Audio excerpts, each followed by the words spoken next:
Welcome in, you martial artists, street brawlers, thugs, and monk lovers.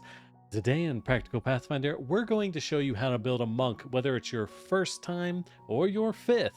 There's all sorts of martial artist experts, tanky, fast characters, and a few surprisingly good damage choices to pick from. What is a monk? Monks in Pathfinder and Dungeons and Dragons tradition are the martial artists, the unarmed, bare hand fighters, punchers, kickers, brawlers of the game. If you want someone who beats your enemy down with special stances, mastery of their own body, and optional magical abilities from your internal cultivated chi, Monk is for you. As a class, it's notable for having incredibly fast move speed, high personal defenses, action efficient attacks. You get to throw 2 attacks for 1 action every round forever, and as you use unarmed strikes, you do have an open hand perfect for using potions, consumables, buffs, or just grabbing, tripping, shoving your opponent and controlling the battlefield in the most physical of ways. Downsides though, this class comes with pretty tight stat builds and only okay damage when you hit things. You don't actually hit very hard, you just throw a lot of attacks. And while its feats are pretty good, when you have good feats and you are a feat reliant class, it is hard to fit in archetypes though. If you're running a free archetype game, Monk really takes off in a crazy way. How do we translate that into a practical and usable method? As a monk, you want to be your party's frontliner. You can serve as both a fast skirmishing role, but your incredibly high defenses mean you're a natural good suit for the front line, grabbing an enemy or tripping them, holding them in place, and using your body to defend your friends as you do solid damage, but use your extra actions to kind of bump up your defenses, though we do have options for some high damage builds that we'll cover in this video. So, in other words, expect to approach your enemy for 1 action. You can get your 2 attacks in. You might defend yourself, maybe raise a shield. I know it's not what you expect when you come to Monk, but the Captain America style builds with a shield and an open hand, really powerful. I'll just say it this one time. And drink a lot of potions, maybe go get some minor spell casting. They're all pretty powerful choices for any want to be monk. And as a monk, what build you want to take and how you want to play is going to depend a lot on your friends, on your party. What roles do they have and what roles do you have? So what time should we consider monk as an amazing power pick? Generally, you want to have spellcasters and damage dealers in your party. So wizards, clerics, druids, bards, AoE buffers, debuffers, magic users in a nutshell, and big damage dealers like rogue, magus, and gunslinger. People who are more fragile but love someone who runs in and grabs big monsters, defends themselves with shields or buff potions and the like. As a tanky, lower damage character, though, I can't recommend Monk if you're teaming up with paladins, champions, guardians, barbarians with shields, other people with tank-focused designs. You will become invincible with them on the team, but you're not going to clear the encounter. Well, you might, but it's going to take forever because you just won't do much damage. Now that you know who you are, what are you going to wear? First off, in terms of stats, for any monk, I recommend maxing out your strength and dexterity as much as you can.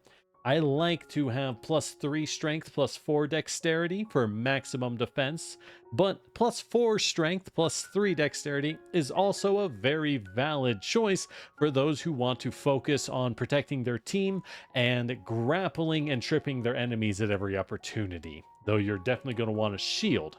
Speaking of shields, monks, you're going to want hand wraps of mighty blows. You don't wear armor, you don't need weapons, so you still need to spend that gold on something. Hand wraps of mighty blows allow you to upgrade the hand wraps with runes like it was a weapon. And by tying this somewhere to your body, you can then use your martial arts attacks and natural attacks with the upgrades that scale like a weapon. Vital for any monk. And a shield. I know it's not popular. I know it's not the cool thing, but it's really strong. You got two open hands. Slapping a shield into one of them is quite powerful.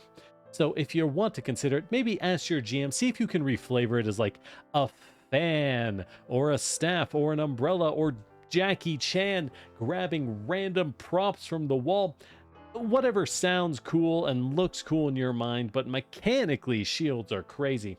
Fortress shields will slow you down by 5 feet for a +3 armor class. You're a monk, you're super fast, that's okay. Normal shields give you that +2 AC and are super worth it.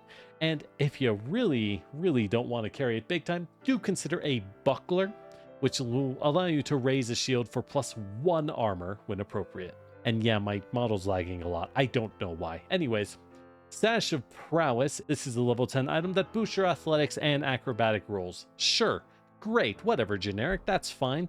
More importantly, once a day it allows you to cast a cheese spell for free. You get an extra focus point as a free action.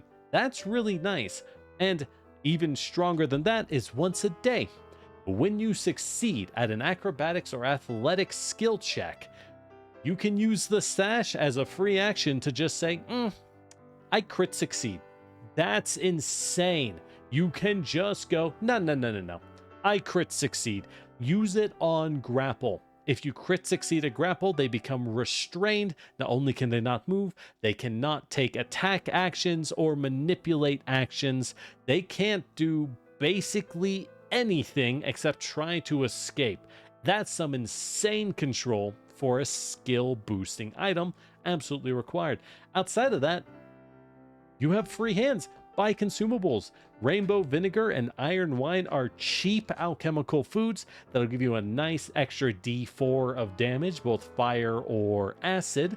Though if you drink it more than once in a day, you will take a minor debuff, but hey, nice cheap damage buff. And just buy potions. Healing potions, buff potions, alchemical mutagens.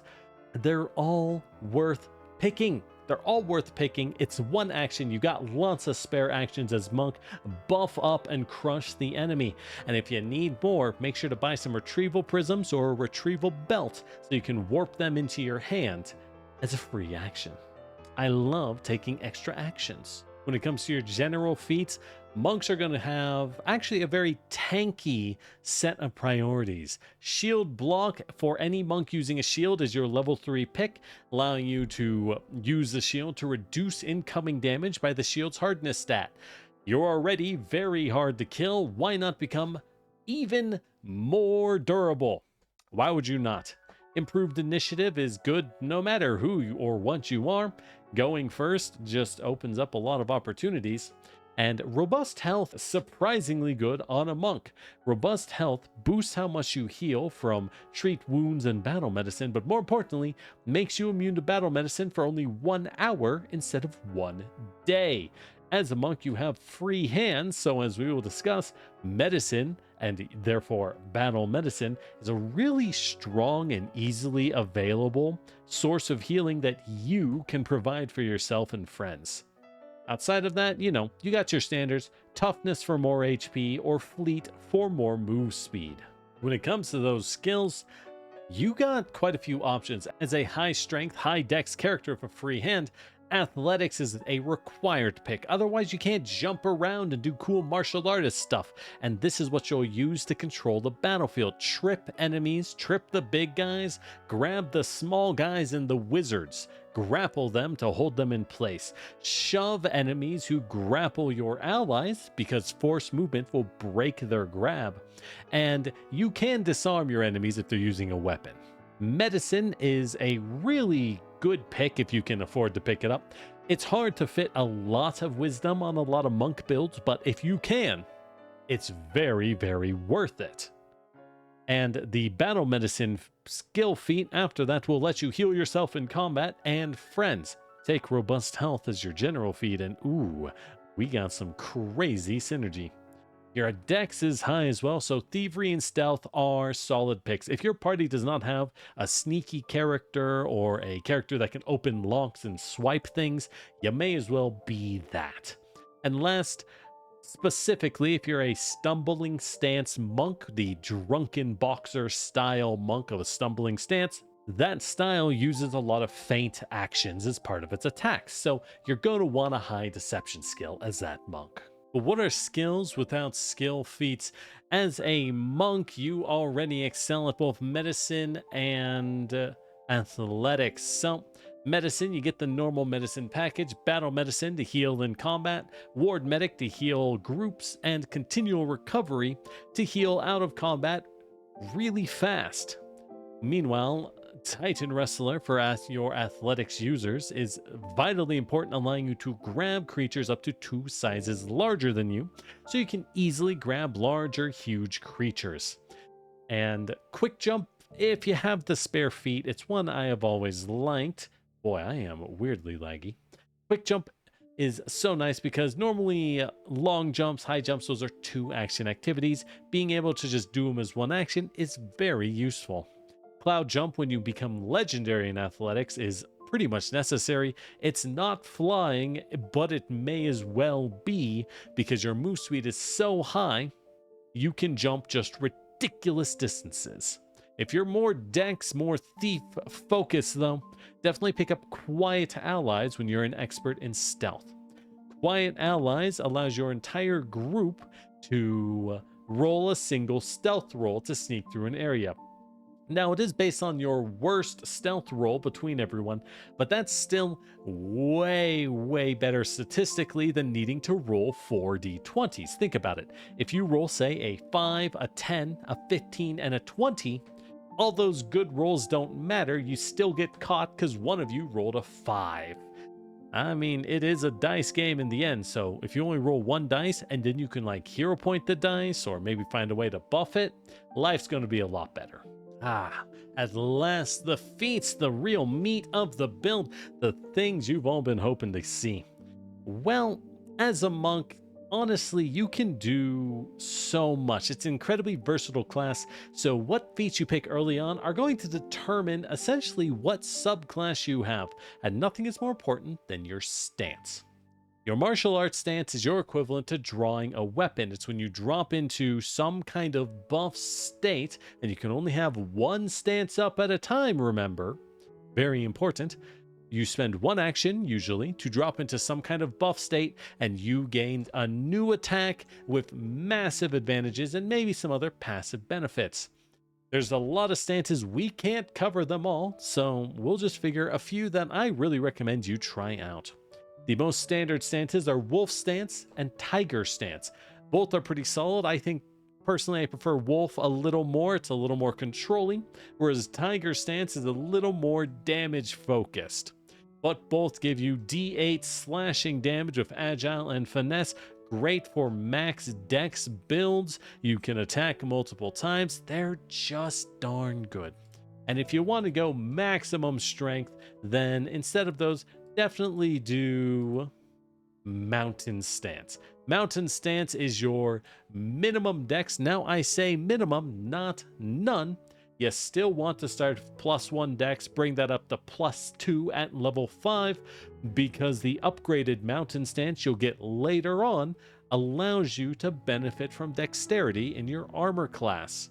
Either way, this allows you to completely ignore dexterity, mostly, and put those stat points into wisdom or constitution or something else. If you want to focus on massive damage for your monk, big damage, big hits, consider Mountain Stance so that you can pump up that wisdom.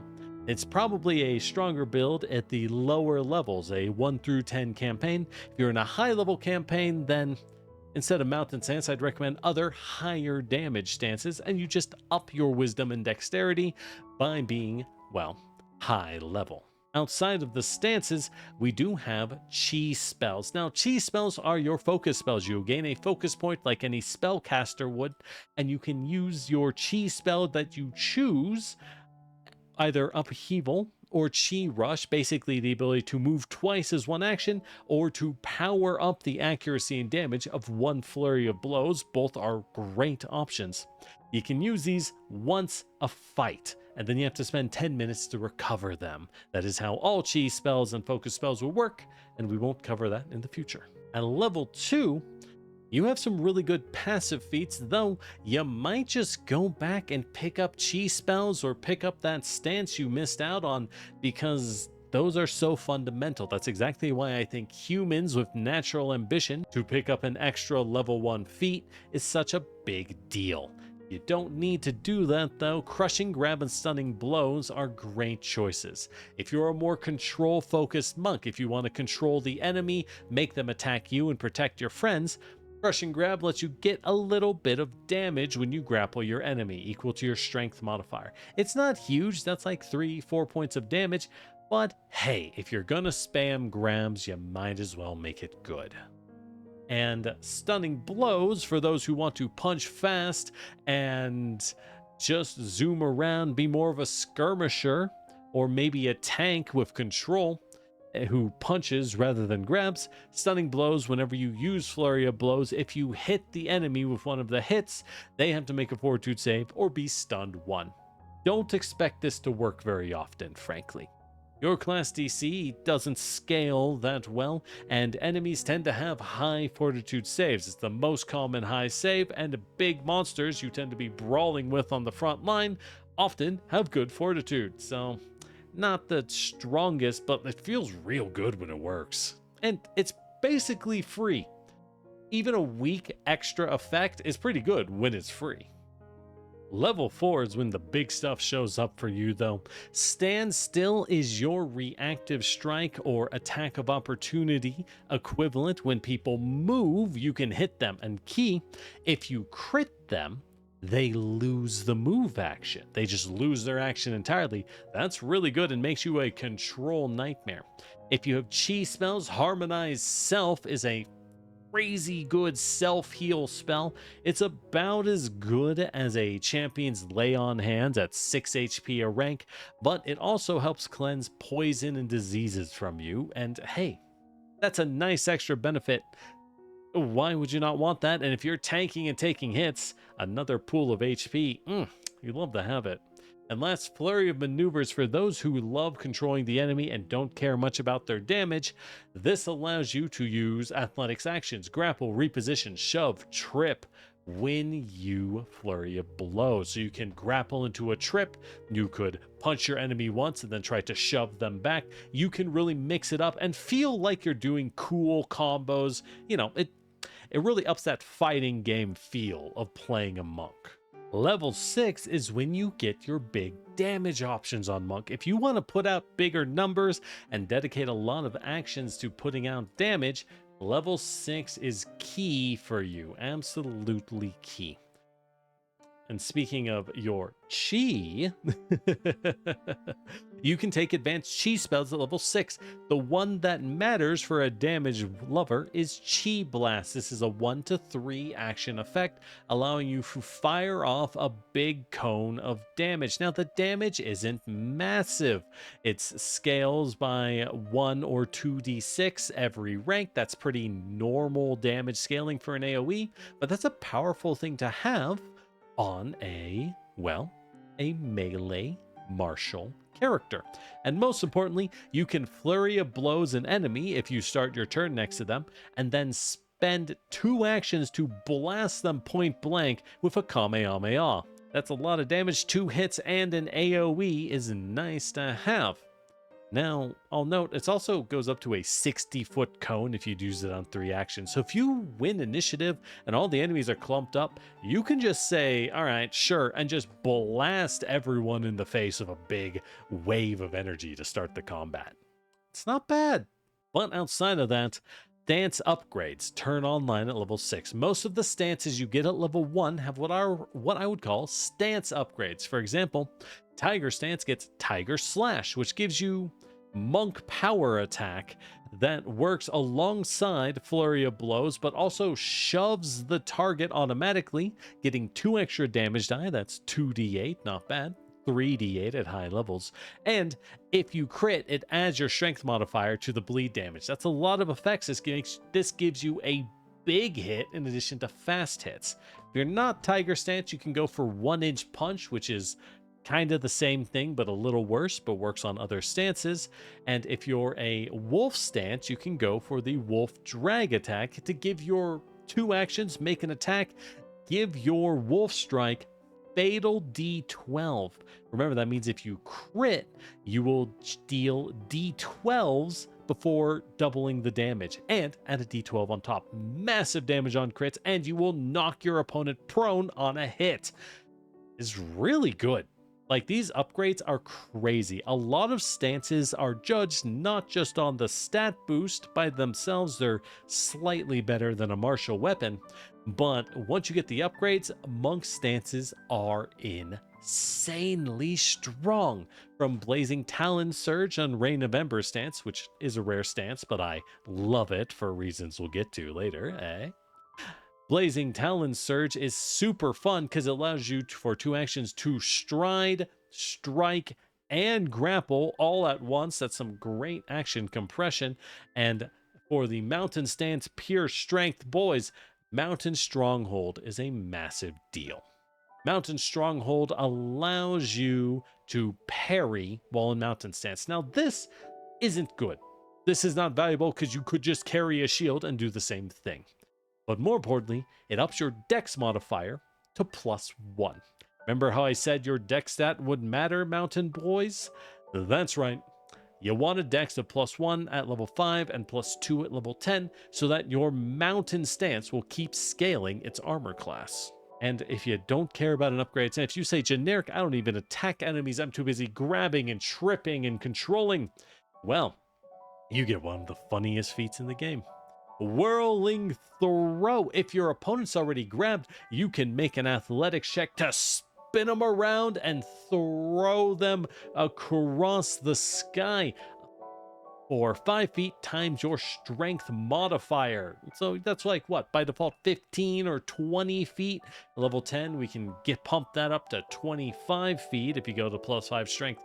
That's a fantastic throw distance. Forced movement in this way is very rare in Pathfinder, so that's crazy utility, and it even does a little bit of damage for fun. That's level 6. If you didn't upgrade your stance at level 6, you have the option at level 8 to pick a higher level stance. This is when we start to unlock the more powerful stances that are a little more wacky in their effects. Though they don't have the upgrades until much later, they're really good by themselves. For example, Iron Blood stance gives you damage reduction all. It's not a lot, it's not a big amount of resistance, but you just take less damage from all hits. And while the Iron Blood sweep doesn't do that much, just being a D8 with parry and sweep, you can still use your unarmed strikes, which a lot of stance lock you out of. So Iron Blood stance is pretty cool for those durable, tanky lovers. And for the control fanatics, Tangled Forest stance is your pick. This gives you agile, finesse, D8 slashing attacks, but more importantly, when enemies try to move away from you, they have to make a saving throw or skill check or be immobilized. So you not only do you stand still to threaten a crit to turn off their move action, but they have to make a roll just to move at all in the first place. Multiple rolls just to move around. They're going to be so annoyed because even if your success chance is fairly low, you just keep throwing those dice out passively. They're gonna fail at some point, right? And for the damage lovers, Kaiju stance, while uncommon, is really funny. Kaiju stance basically casts enlarge person on yourself. You become large and clumsy 1, so your defense goes down, but you get D8 hits with reach. That's right, reach, which is super, like on an unarmed strike, super rare. Backswing and fatal D12. So your crits are absolutely massive. You're swinging with like a great pick level crits over here. And when you crit someone, you do splash attack damage. That's not particularly important, but it is funny. And last of all, you ignore difficult terrain. Nice bonus. I'm a big fan of Kaiju stance, frankly. If you don't want one of these stances, if you say generic, I just upgraded my stance at level 1, I love it. Take Mixed Maneuver at 8 instead. Mixed Maneuver is great, 2 actions to do any kind of maneuvers with your athletics, grapple, trip, shove, and more importantly, you don't apply multi-attack penalty until you finish both actions. Very good when you need to trip an enemy and then grab them to really lock a son of a gun down and make sure your friends stay safe. After just pick after pick, 8 levels of amazing feat choices, you might want to go back and pick another one. Level 10 is kind of mediocre, actually. We have a couple choices. Winding Flow is your general pick. Once per round, you can step, stand, or stride. You can do 2 of those actions. Not the same one twice, but step plus stride. It's nice.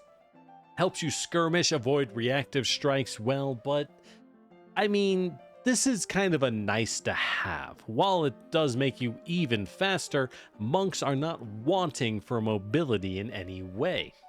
And there is the Wave Dashes Rocks feat, which is uncommon, but if you grab enemies often, this allows you to spend an action to strike at the enemy, but lose the grab. So if you start your turn already grabbing them and you're like, I'm not gonna grab him again, hit him with a Waves Dashes Rocks, which you would think would have like some kind of stance requirement. It doesn't, so you could just use it. And if you manage to hit them, you knock them prone and they're clumsy and enfeebled. Really good debuff suite on top of your grabbing. It's a pretty solid package, but thematically a little weird when you just toss it onto just any monk. At level 12, we get a lovely feat. If your game master allows you to just keep your stance up when you walk around ready for a fight like you were holding a sword, you're not going to want reflexive stance. But if they don't, if they follow the rules hardcore, reflexive stance allows you to enter your stance on initiative. This is particularly amazing for us mountain stance monks who have a terrible armor class until you can assume your mountain stance. You're going to be so happy to have this. Outside of that, dodging roll is surprisingly good, allowing you, when you take damage from a reflex save spell, so you know, fireball, lightning bolt, that kind of stuff, dragon's breath, it's any reflex save, so bombs, falling rocks, you get a step and gain resistance to the damage. And if your step moves you out of the edge of the effect, your resistance goes up even more. Again, you're here to soak damage, and this helps. Most importantly, this does require a master in acrobatics, so you're probably higher in reflex anyways. And as a monk, remember that you have the path to perfection. As you level up, monks uniquely get to choose which saving throws they want to upgrade in what order. So if you take dodging roll in your build, you can pump up your fortitude and wisdom saves, your will saves, and ignore your reflex save. Increase that last, keep that weaker, and use things like dodging roll and the fact that you have a high dex anyways to make up for it and just be strong across the board. At level 14, you're either upgrading one of the advanced stances, one of the level 8 stances, or you're taking the unbelievably strong Peerless Form feat. Peerless Form, you cease aging, though you still die when your time is up. So you get to be sexy forever. Thank goodness. That is really what matters in Pathfinder. But more importantly, you get a +2 status bonus permanently and at all times to fortitude and will saving throws. This is such a unique effect, but it is absurd how good that is. When you're level 14, fortitude and will saves are brutal. Fortitude saves often are draining you for multiple points of drained, and will saves will, you've hit the point where Dominate is a mediocre lower level spell, so the will saves are absolutely killer. Having better saves that's so good. If you're upgrading your stances though, mountain stance users, they get to upgrade their armor class from +1 to +2 on the dex cap, so better have a +2 dex by level 14 no matter what.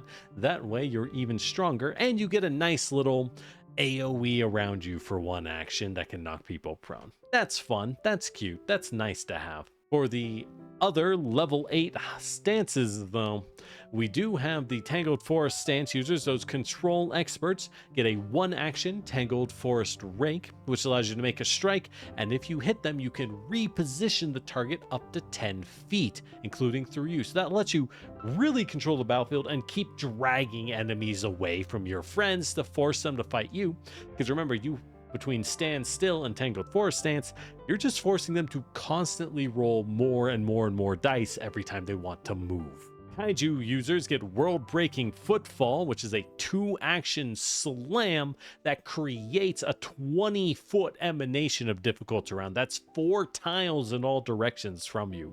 That's really good. Or, if it was very difficult terrain, greater difficult terrain. Hint: pair up with your magic users. Your magic users can create difficult terrain with their attack and control spells, and you can run in as a kaiju who ignores difficult terrain and then slam the enemy, and they now need to spend 4 tiles of movement to move 1 square. Brutal. Also, it does do an AoE attack, which, once again, having AoE damage on a martial is just a good thing. Last, I haven't mentioned this stance because it's not actually that amazing until level 14, but the rare stance, Rain of Embers, which is a low damage defensive stance that deals fire damage. We gotta talk about Explosive Death Drop. Explosive Death Drop is so funny. If you have your enemy already grabbed or restrained, for 1 action, you can fly into the air with them and slam them down WWE style with an athletics check so hard that they slam prone on the ground and explode in a fireball. Tell me you don't want to do that. Look me dead in my clay eyes and tell me you do not want to slam someone so hard they explode on their friends. I know you do. At level 16, you get 1 option, but ooh, is it worth it? Ooh, is it good? You get Fuse Stance. Yeah, there are other options. I don't care. You're taking Fuse Stance. This allows you to combine 2 stances, and go into both at the same time. Now, you do have to mind the restrictions. If a stance says you can only make X strikes, you can only do, for example, crane stance strikes, well, in the stance, that still applies. So you can't combine 2 stances which lock in your attack to 1 thing. But beyond that, go find another stance that's cool and slap that bad boy in and just feel so good. This is part of that customizability of Monk that's just too cool to not take. Also, it's really busted if you use archetypes to start picking up stances from other classes or other archetypes. But that's a little out of the scope of the video. You can do some wacky stuff though, I gotta say. Level 18 is similar, where there's a lot of cool options, but I really just recommend Diamond Fist. Your unarmed strikes gain Forceful and the Deadly D10 trait. If you already had Forceful on your strikes or Deadly, your damage dice goes up by 1 step, which is a very rare effect. That's just generally good. You just do a lot more damage at high levels. That's just nice to have. Enemies have tons and tons of health at high levels, so anything to help you chunk through them is very appreciated. If you don't want just that very powerful but kind of boring buff to your punching, and you got the chi spells as an option, Grandmaster Chi spells give you a really nice choice. I may have forgotten to record these, so I had to go back and do it later. Really, it's split between two buff spells, one defensive and one offensive. Embrace Nothingness is a fantastic defense spell that for 1 minute gives you resistance to all physical damage equal to your level, which is what, a minimum of 18? That's crazy. And you get invisibility, and you get to move through objects. Note you're not invisible during your turn. No free off guards, you're merely concealed. Either way, crazy good, and you can move in any direction. Chi form is, well, let's not beat around the bush. Chi form lets you go Super Saiyan. You fill yourself with energy, your hair, shoots up into big spikes, because, I mean, of course it does, and you begin to glow. You get bonus damage on your hits, you fly, and you blast out a small amount of energy damage every turn around you. You're a Super Saiyan. Really cool, really funny. Just pick, do you want massive defense or massive offense? Either way, these spells let you pick which one you want. And at last, level 20, the apex of martial arts, the cultivated body and chi at its peak. You got some cool stuff. We have the good ones and the insanely cool and fun ones. So the good ones, enduring quickness is pretty standard. You're permanently quickened, you can move. That's okay. More important is impossible technique. As a reaction, when an enemy hits you or you fail a save, you can re-roll it, including re-rolling the enemy's attack, and then you always use the better result for you. So the enemy gets the worst roll, you get the better saving throw, if it's that. That's crazy. You're already so durable, and now you can just be like, oh, that guy crit me? No, he didn't. Try again. That's insane. And there's no resource. It's just your reaction. You do this every round. You're, oh boy, how are you going to lose fights when you have something like that? But if you don't want good, you want cool. Kaiju Stance gets Wake of Devastation. I do love Kaiju Stance. It's so fun. But this means you now gain the raising trait on your attacks. That's pretty minor. You hit super hard anyways. That just helps you punch through walls and objects, not really an in-fight thing. But more importantly, whenever you succeed with a strike, you create difficult terrain below you. And whenever you crit someone with a strike, they become immobilized. That's a lot of free control and lockdown on attacks you're doing anyways, which is really nice.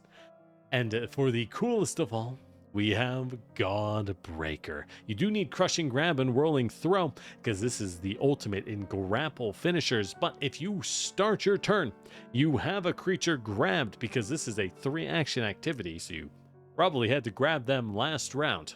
You get to throw your enemy 20 feet in the air, jump behind them, and punch them so hard that if you hit, they fly 20 feet into the air, and you do a double jump after them and repeat. You can do it up to 3 times. That's 3 hits. They fly 60 feet into the air. If you land all the hits, you then immediately grab them and slam them into the ground, which lets you get a 4th hit for free, plus the 30 points of falling damage. You don't even take damage, and they stay grabbed. Statistically, realistically, people will tell you, generic. The chance of landing all 3 attacks is low because of multi-attack penalty, and your enemies will be very strong. And I tell you, slap some heroism spells or some bardic inspiration onto your monk friend. Make sure to debuff your enemy, and it's the coolest thing you can do at the table. And are we not here? Are we not here to do super cool and hype things and smash our enemies into pavement? That's why I'm here. So you can take the good option, or you can go for Godbreaker. And there you have it. It's not that hard to build a monk, but they're so versatile. I think you'll have a blast playing them. Let me know in the comments just, what you're excited to play, what you've enjoyed from monks, or if you've seen them in the past. Be sure and leave a comment, and hey, maybe follow us and tell me what you want to see next, okay? I can't wait, or even toss us a like. Now, with that, monks are pretty versatile. So, for some basic ideas on how you want to build, there's so many options. Let's sum it up in this way. If you want to be a damage focused monk, you're going to want to start with high strength and as much dex and wisdom as you can pack in. Constitution is good, but strength, dex, and wisdom is more important. Wisdom for focus spells, because I would recommend starting as a human at level 1, pick up your stance of choice and pick up a chi spell. Doesn't matter which, because at level 6, what matters is we're picking advanced chi spells, you're getting chi blast, and now you can punch people and then chi blast them for some AoE damage in addition to your flurry of blows. It's just a nice combo. Consider stunning blows at 2. Consider stand still at 4 to maximize the number of swings going out. If you want even more damage, pick up Kaiju form and its upgrades at level 8 and beyond, and you're off to the races after that. Focus on getting more defense, you're already hitting real hard.